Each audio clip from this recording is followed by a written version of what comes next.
Welcome to Educational Measures webinar, How to Reinvigorate Your Events with Engagement Technology. My name is John Santaferraro.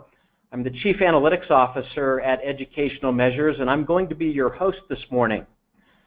I want to begin with a few logistics. If you want to tweet, we are going to be doing some live tweeting throughout the webinar. We're using the hashtag EventTech, and you can follow us on EdMeasures, our company account on Twitter, or my personal account, Santaferraro, on Twitter. Feel free to join in the melee there. A couple of logistics. One, the webinar slides and a link to the recording will be distributed within 48 hours of the webinar. That way you can share this with anybody that happened to miss it. Also, there will be a question and answer at the end of the webinar. And so if you go to the right hand side of the GoToWebinar, you'll see a panel there and a little button that says questions. Feel free at any point throughout today's webinar to take a look at, to enter your questions, and we will respond to those at the end of the webinar. Without further ado, I want to introduce you to Ryan Mazon. Ryan Mazon is a Senior Vice President at Educational Measures. He has spent the last 10 years helping clients maximize their investment in meeting technology. His expertise in designing highly interactive next-generation live meetings makes him invaluable to the meeting planning process. In his career here at Educational Measures, he has touched every aspect of meeting technology implementation. Everything from meeting design and implementation, and from data collection all the way to the post-meeting analytics. And so without further ado, I am going to turn things over to Ryan Mazon. Ryan, it's all yours. Great, thanks, John. So what I'm going to do here is, when we're talking about how to reinvigorate your events with engagement technology, there's a lot of technologies out there, first of all, and something that we have to all be aware of is, 5 years ago there were a few, 7 years ago there were very few, and now there's up to over 15,000 different types of technologies that are available to the industry. Everything from conference apps to beacon technologies to the little items where you can tag each other and see them at trade shows type of thing. So when we talk about engagement technology, I want to start this whole conversation with what that actually is. And engagement technology is really meant to optimize your attendees in your meetings. So it's not necessarily a networking tool, it's not necessarily a map tool. What this is really meant to do is this is meant to capture every point of interest and every point of impact that your audience is going to have, and it's going to really play out on the way that we look at all of the interactions of the attendees. The way we do it here at Educational Measures is we use these iPads, which you're seeing here on the screen, and it all starts with an email address. So the attendees would put in a email address, and once they are in the system, now they are now part of the experience of Educational Measures. So a little bit about us, for those of you that may not be aware, is Educational Measures, we've been around for almost 15 years now, providing technologies for all types of meetings. We got our start in the continuing medical education industry, which actually was a really good one to start with. I'm looking at the attendees that we have for this webinar, and this audience that is on this webinar is across the industries. So there are meeting planners, there are convention hotel people. There is a lot of anyone who's dealing with a meeting and a transfer of knowledge of what we have to present to who is going to receive it. This is going to speak to you that one of the benefits of working and starting with CME is that industry is based on the data that they collect. So they compete with each other to grab as much information and as much insight into the audience and to measure the transfer of knowledge to to their audiences, and that's how that industry functions. So when we look at that type of scenario, by using lessons learned in that type of environment and applying them across industries, as what we've got this audience here on this webinar, you're really going to be able to see that there's a lot we can do, and this should be very, very insightful into what you can get from your audiences. So I'm going to take it all the way back, and I'm just going to talk about a typical array, educational measures array meeting. Now, this next slide is not a typical education measures array meeting. This is a big pharma forum, huge trade show that we have iPads for all the attendees. Now, the way our system works is we have determined with this type of technology that it's important, and one of the main items that we need to remember is to minimize the vulnerabilities. So the very first vulnerability that educational measures in their array platform is going to eliminate is the need for Wi-Fi from venues. So the way our system works is we set up a private network in every meeting room. So in those meeting rooms, we are transmitting a signal from the server through the network to the iPads. The iPads then will send the information back through that private network and back to the server. So it sort of looks like this. This is a typical setup. Your meeting is going to stay the same. Your meeting will have the main screens in the room, projector, tech table in the back, everything that we're used to. However, our system is going to come in and it's going to mirror what is being presented on the screen. We do that. You'll see it's kind of hard to see here, but there is a access point here, there's an access point here.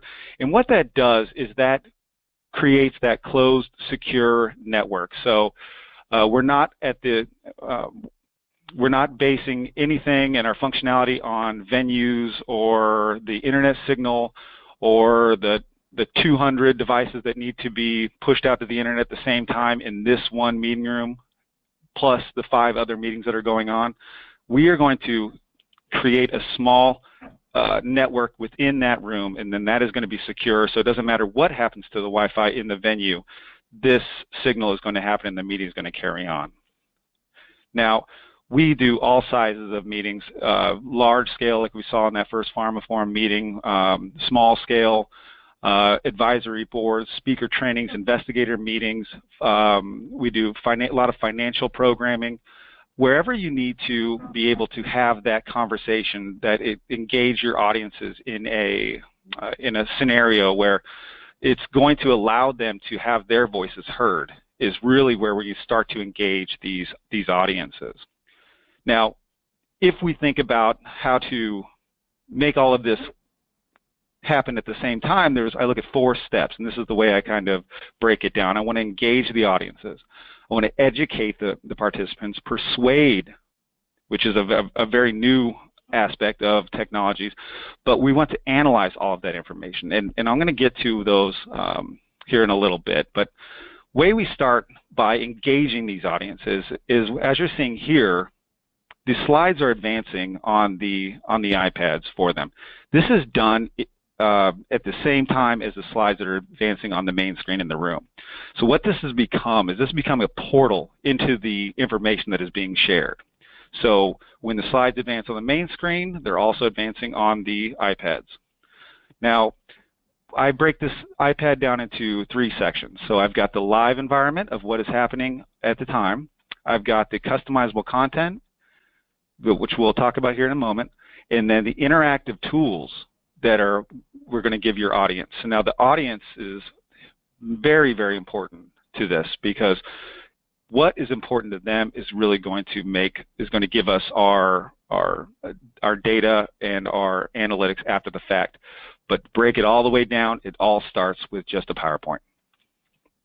Now, when slides are going through and they're streaming, there's a couple of things that the audience is going to be able to do to interact with this. The number one and the biggest button that we have and our best data capture point, I believe, is our Ask a Question button. Now, our Ask a Question button is real-time organic feedback to what is being presented.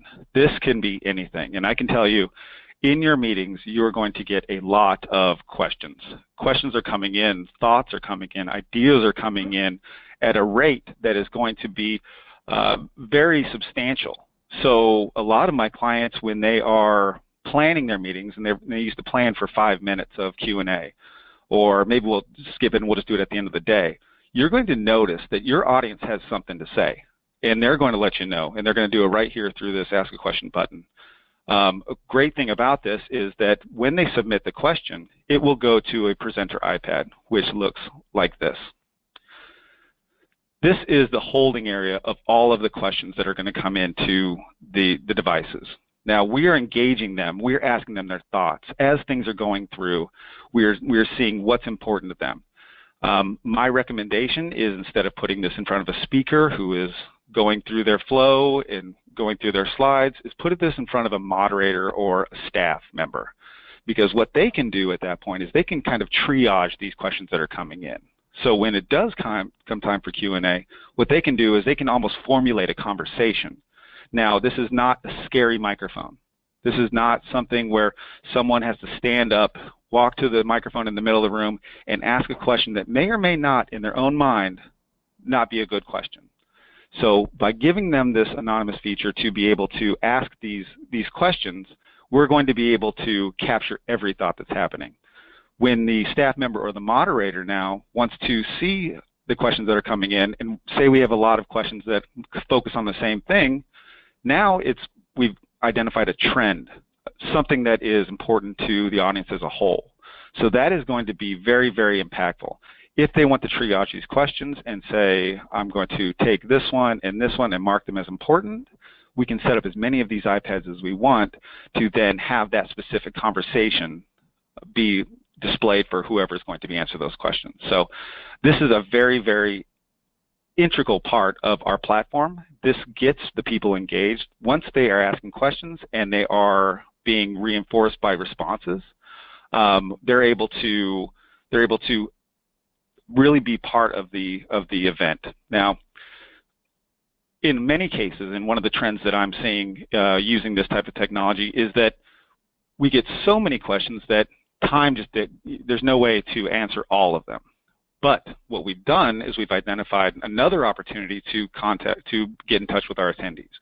Because what we can do, and some of my forward-thinking clients have done, is they've taken the best questions that were not answered in the program and then creating an FAQ follow-up.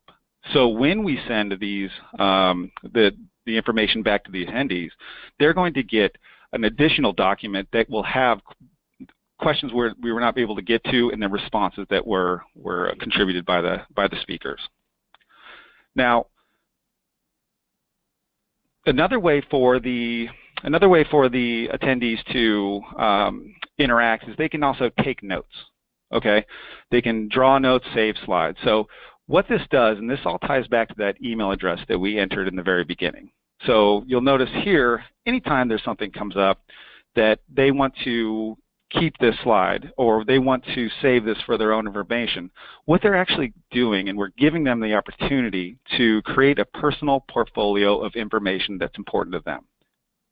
Now, this might be a new thought for many of you. And typically of the decade of meetings that I've been a part of, it's typical to send the whole presentation back to the audience. Now, that's good, and in many cases we still do that for our clients. However, by giving them the opportunity to pick what's important to them, what they're doing individually is applying impact to every single slide. So if attendee 4 saves a number of slides and a couple of other attendees save those same slides, when we start to look at those numbers, excuse me, those numbers side by side, we can start to identify slides that had the most impact on the audience. And I'm going to show you what that looks like here in a little bit. But that's a very big portion. So in the early days, it was always just type a note. But what we've done over the years is we've grown this product and we've grown these ideas and we've tried to give them more ability to interact with the content. We've also come up with things like draw a note. So if they want to circle something, I usually see this on charts or graphs or that type of thing, but they can save that to their own personal portfolio. If they want to not necessarily take a note, in the early days we were getting a lot of gibberish notes, and something like this, and they would save that. So it dawned on us that they weren't necessarily looking to take a note, but they were looking just to save a slide. That's where save a slide came from. So that is probably our second biggest button, because that's almost like a Facebook like or a LinkedIn like. This is something that's coming through. I understand it. This makes sense to me. I'm going to save this. This is something I'm going to use later. Those are very important ways for them to interact. Now, all of this is them jumping in and grabbing the information that they want when they want. But it's very important when it comes to engaging your audience to poll them and ask them specific questions, because on one end we're hoping and we're asking them to to show us what was impactful to them, but on the other hand, we're in these meetings, we need to engage them and answer the questions that we want to know. So polling and surveys is a really good way to do it. It's a good way to grab everyone's attention, to get everyone involved, to ask them a specific scenario that is going to be important to the meeting objectives overall. This is a sample polling question. So you'll notice it takes over the screen. It doesn't matter what anyone's doing. When it's time to ask a question, we're all going to answer the question together. So I'll answer this question just with yes. The attendee will answer quickly just by touching the iPad. They'll see that the response was captured. What we will do is we will see it on our side of how many people responded, and then we will push results to all of the iPads. This is probably the only time that my iPad view will be on the main screen. That is just so people can talk and they can discuss the results. It'll also be on all the iPads. This is a very good way for knowledge checks. If we've got a set of scenario that we want to, topics that we want to make sure the audience is aware of, or understands the message that we are trying to relate, this is a great way to check that, because this is going to be a very easy way to see if they get it. Now, CME, continuing medical education, is very good with measuring transfer of knowledge right there within the meeting room. So what they'll do is they will ask a question, the same question. They'll ask that question before the talk. They'll go into the presentation. They'll have the presentation, and then what they'll do is after the presentation, they'll ask them that same question. And what we do is, if they change their minds, what that'll do is that will show side by side of how they answered before and how they answered after. I've done this demo so many times that I press the wrong buttons every single time, but you get the idea. The pre-results and the post-results, and that is a quick way to identify learning. But what's great about this type of technology is because everything is tied back to the individual.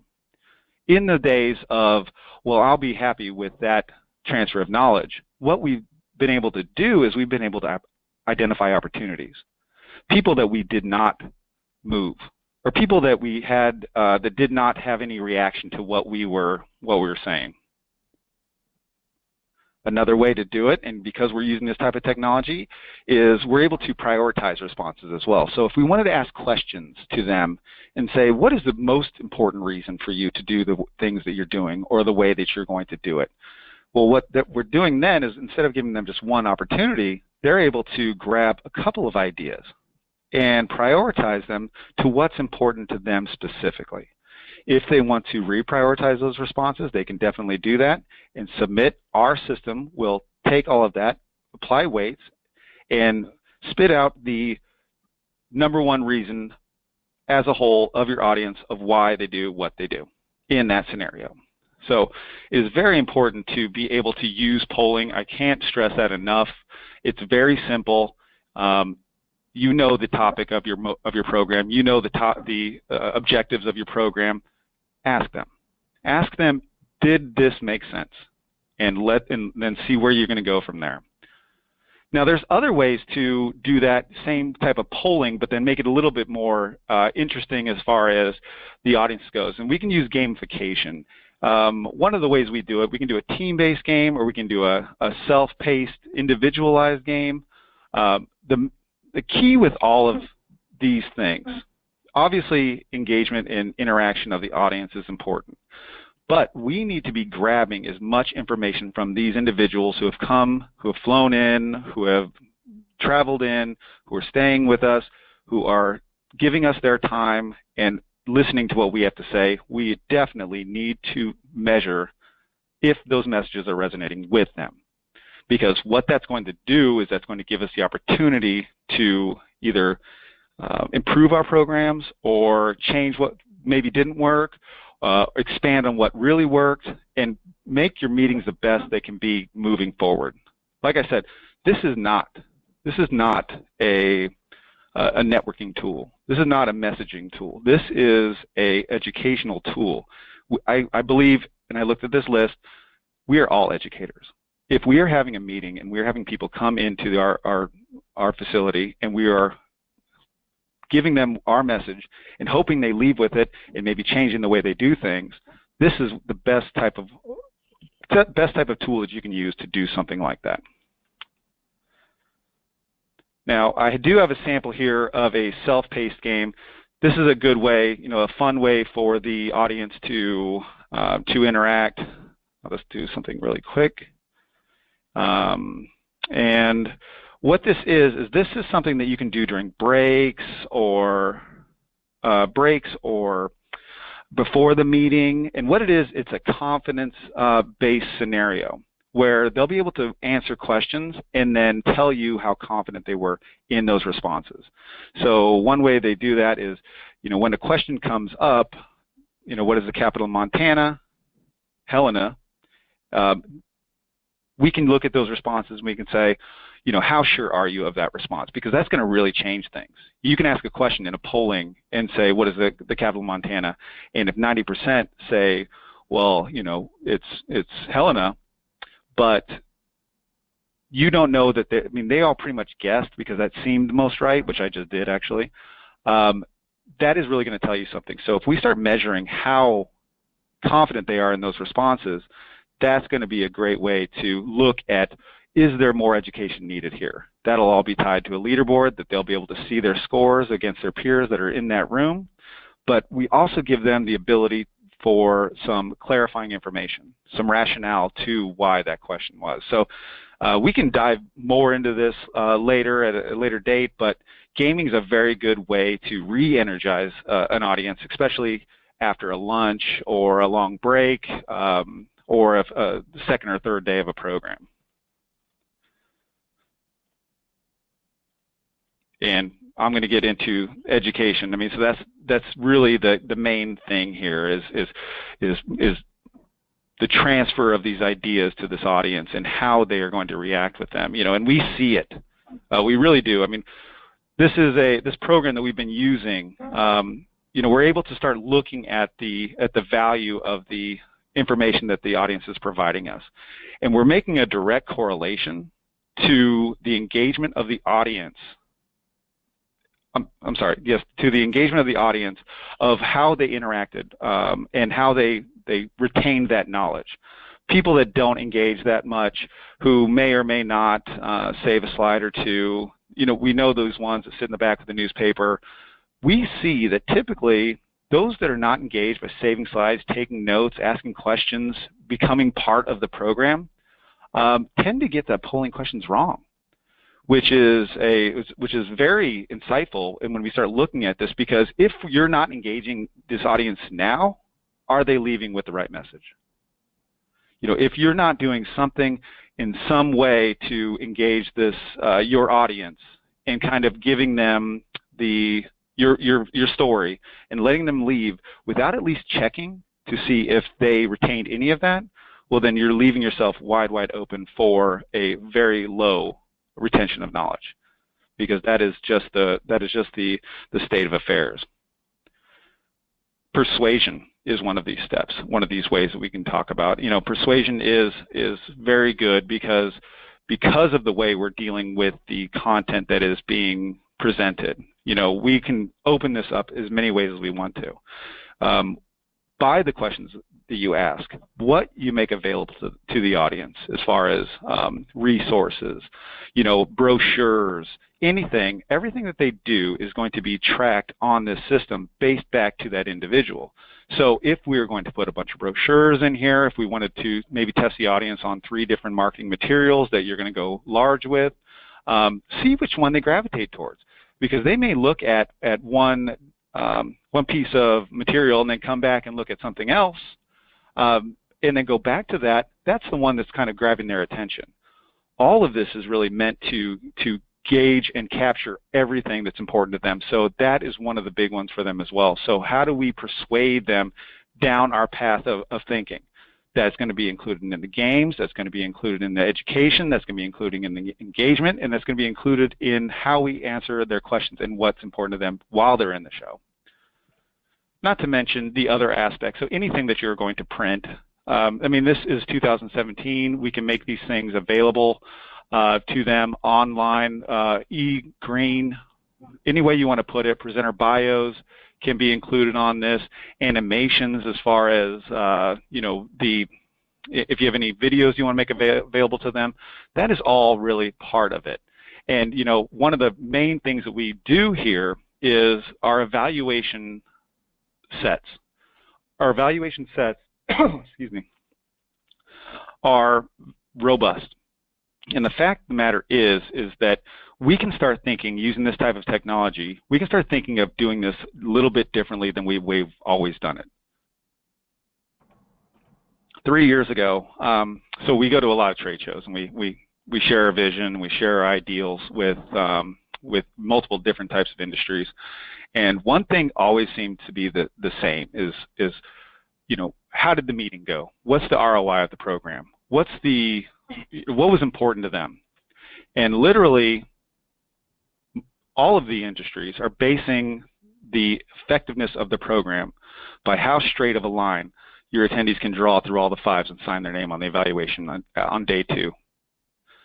What we're doing, and we found a lot of success, and I'm pushing this on almost all of my clients now, is we've adopted the ideal of hitting them when it's fresh. So after a presentation, after the slides have gone through, after any kind of post-polling, what we do is we can push the specific evaluation to that specific session right then. It's quick, it's easy. I agree with, it did answer the questions I had. It was very relevant to me. But, maybe the presenter wasn't very clear. Maybe the presenter was too fast through those slides. Am I going to remember that on the second day of the second talk of day 1? Not necessarily. I may be doing that to get my credits, get my certification, get my whatever, and get out of there. But remember, the main point of this is to make our programs better. And that's what we can do. So what you don't know can hurt you. Okay? If you're not capturing all of this information and you're going to keep doing the same meeting over and over and over, and you're not going to adjust your message, at some point, I don't need to go to that meeting. I've already done it 3 years in a row. We need to make everything better. And how we make it better is what engagement technology should be all about. We need to analyze this information. All right? We don't need to just analyze the event. We need to analyze the speakers. We need to analyze the audience. We need to analyze the logistics of the program. We need to do these things. We need to look at this. So based on all of this information, based on all of their interactions, there are 2 reports today that are happening. Okay? The number 1 report that we're going to give you, and this we're going to give you right on site. This is a on-site report that the system is going to spit out automatically. This is a report that is going to first, it's going to tell us every email that logged in. Here it is right here. Every email that logged in. So we're going to know everyone who did that. We're going to know every question that was entered into the system, with who asked it, and if we did anything with it. So if we do need to follow up, if we do need to create a document after the fact, we'll know that these questions were asked and answered. You're going to get a summary of the polling results. So every polling question, which I hope all of you will do, if you're not doing, you must ask these questions. Ask a question of your audience. Dive into your audience a little bit. But we will get a summary of all of the results that were, all of the questions that were asked, and then how every single person answered every single question. So this person asked, responded these ways to these questions. And what they do is they almost create a path of information. I talked to a large boating sales organization, believe it or not. And the Boating Sales Association was looking, well, how do we get to this point? How do we know at the end of the day who wants to buy our boats? And what I did is we started talking about, well, just ask them. Ask them in a way that's pleasant. Ask them in a way that when they're already engaged, ask them in a way that they're going to give you the information that you want to know, that you can attack. Actionable intelligence. First question you should be asking at the beginning of the day, do you own a boat? Yes or no? Are you looking to buy a boat? Maybe a little bit later in the day. How much are you looking to spend? If you start applying all of those, and this goes back to that persuasion in a way, if you start looking through those responses, you can quickly identify who needs to be followed up with first. This person is in the mood, he's got the money, and they're ready to move. Those are the type of things that we're going to be able to get when it comes to these individuals and the level of the information that we're capturing. So that goes for the surveys, the evaluations, how everyone answered these questions, how they felt about the program overall, what was important to them, what worked, what didn't work, how that person answered those questions. That is all going to be included, and you're going to be able to look at that on the plane on the way home. So back to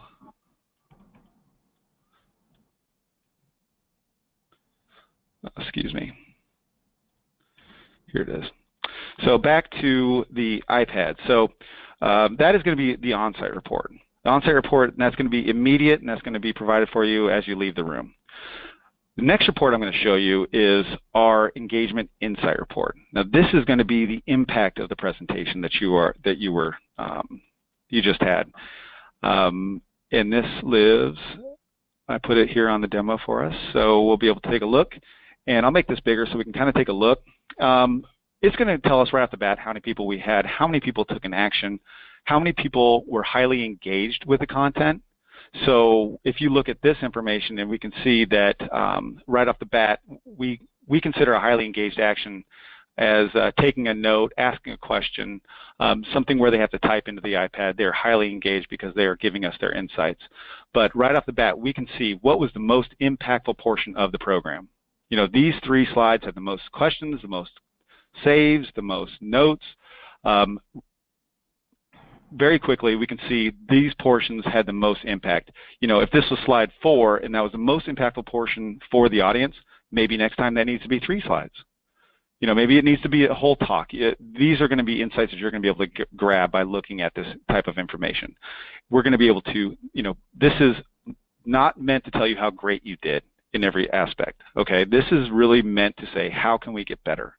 How can we see that when, and it might be hard to see on the webinar, but this is when slides were saved, when notes were taken, when questions were asked, and when people were looking at the resources. So if, and every meeting's different, if we're going to start with a overview of the information, you're going to see more save slides and notes, because that's going to be an overview of the information. It's not going to be anything new, possibly, that they're going to need to ask questions or learn about. So you'll see on your reports. Now, if that first section is meant to be more of a question-based thing, well, then maybe we need to move one of these other areas or other talks up to the front of the day to get them moving. But that's going to be something you're going to be able to use with engagement timelines. But we're going to look at what's the top save slides, what had the most notes, what had the most presenter questions. It's funny. I was on stage giving a talk once, and it occurred to me while I was there, is we can learn a lot just by looking at this. Why would someone save a slide? It's probably because it's something they knew or they wanted to keep.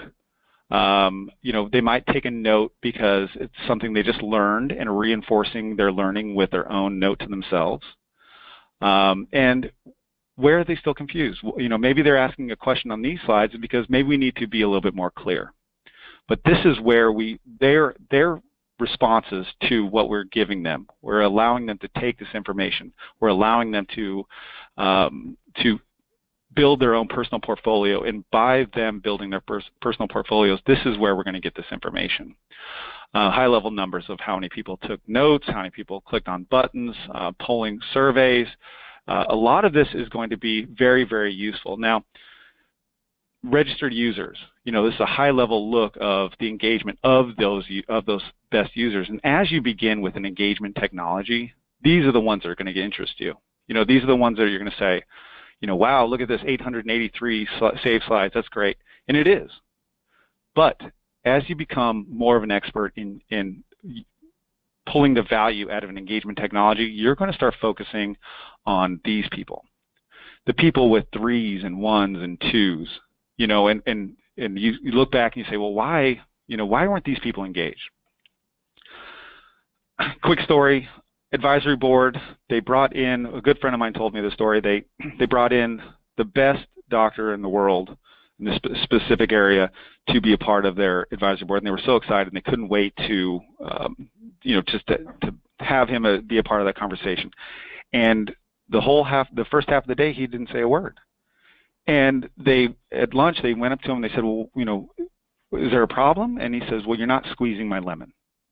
And I thought that made so much sense, because we didn't give these people the opportunity to engage, because the content may have been generic. The ideas might have been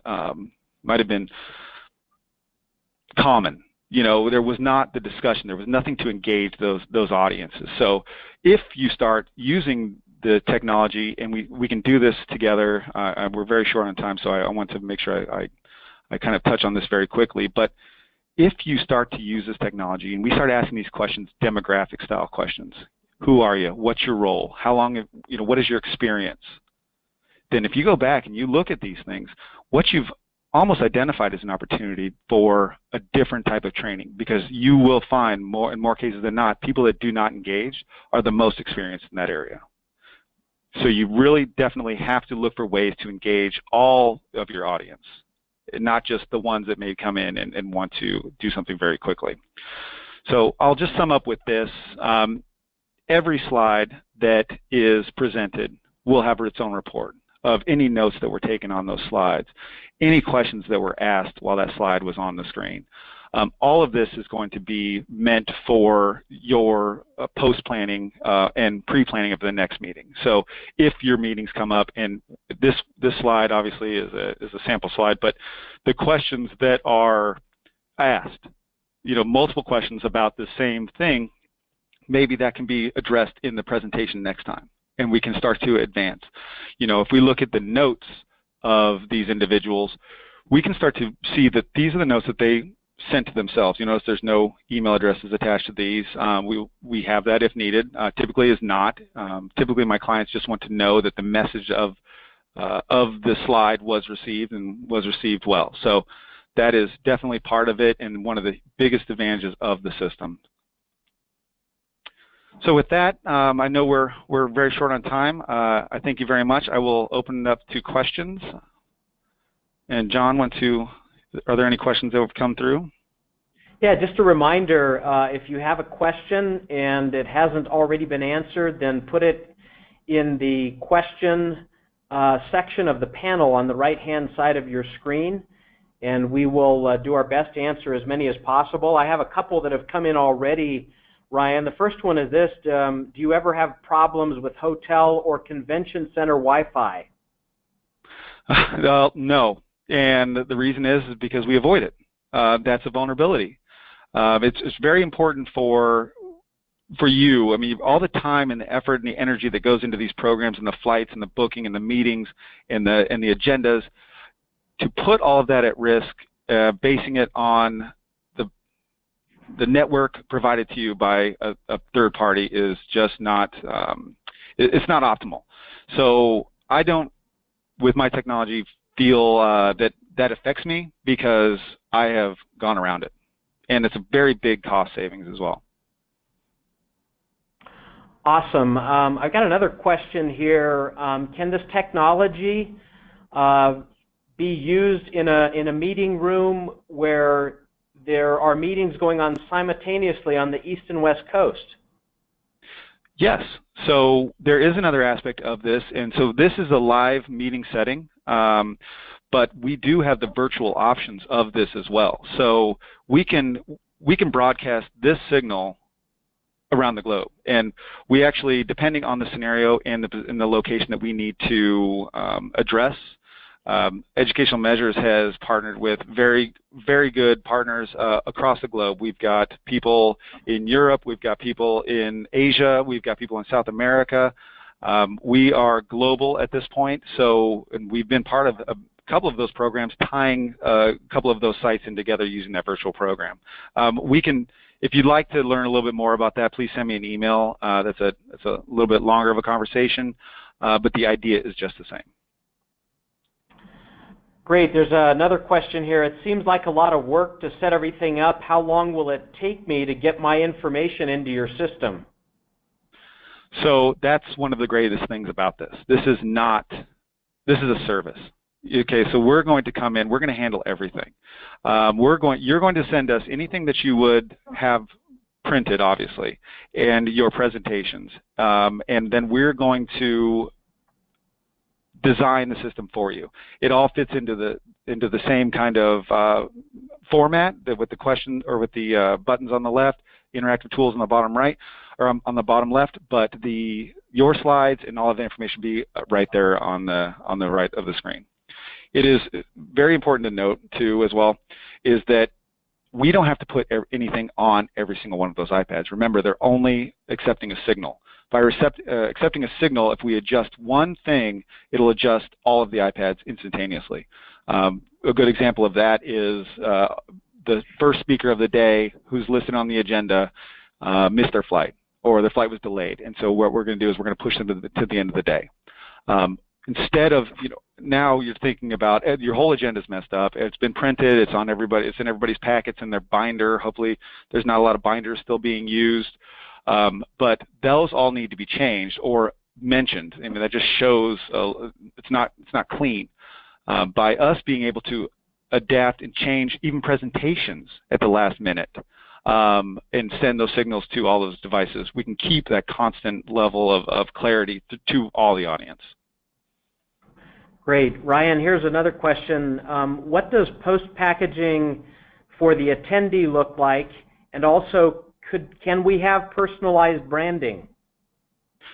Yes, so branding's a big part of this as well. So, and I don't have any pictures for you, I apologize, but we can put logos, we can change the colors. It's meant to you can match the room. We've got a login screen that can be an image and even be the logos, that type of thing. Splash screens with information client information that's looping on all the iPads as they walk in. That's a big piece. But the attendees, what they're going to get after the fact is they're going to get an email.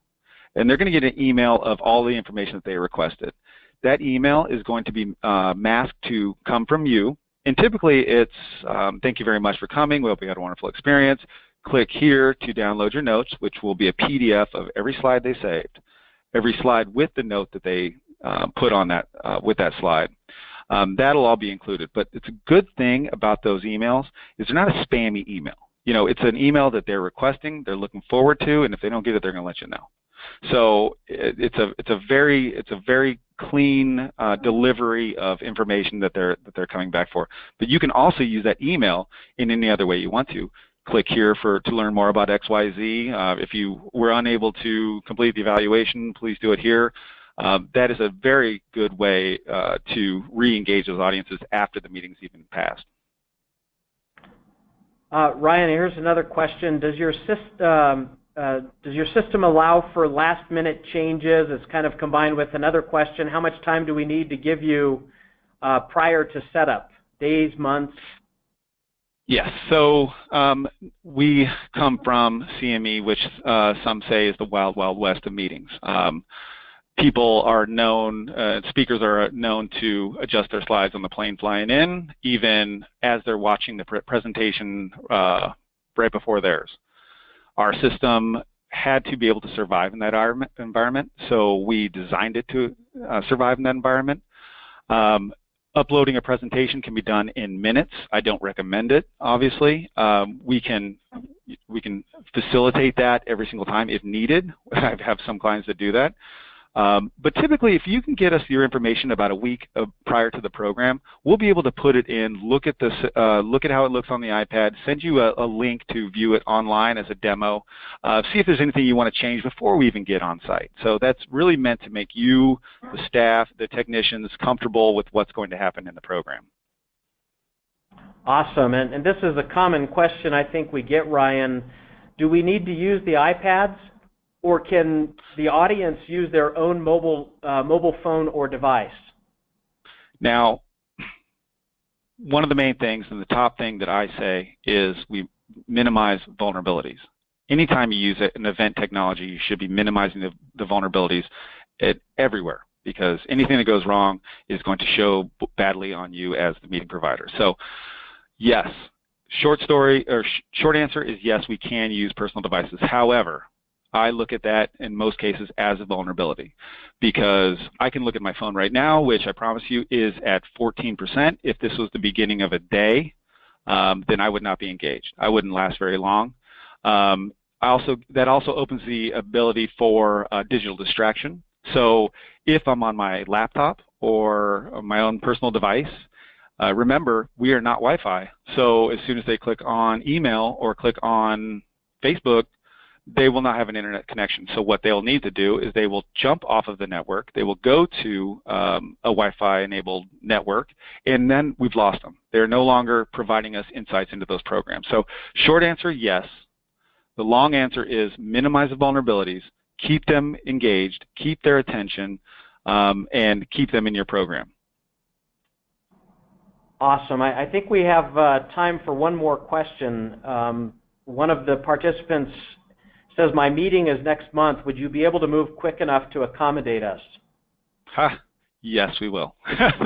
That is typical in the meetings industry. Meetings pop up all the time. We are flexible. We've been doing this a long time. We've got logistic partners in place. We've got travel in place. We can use all of these items to turn over meetings very, very quickly.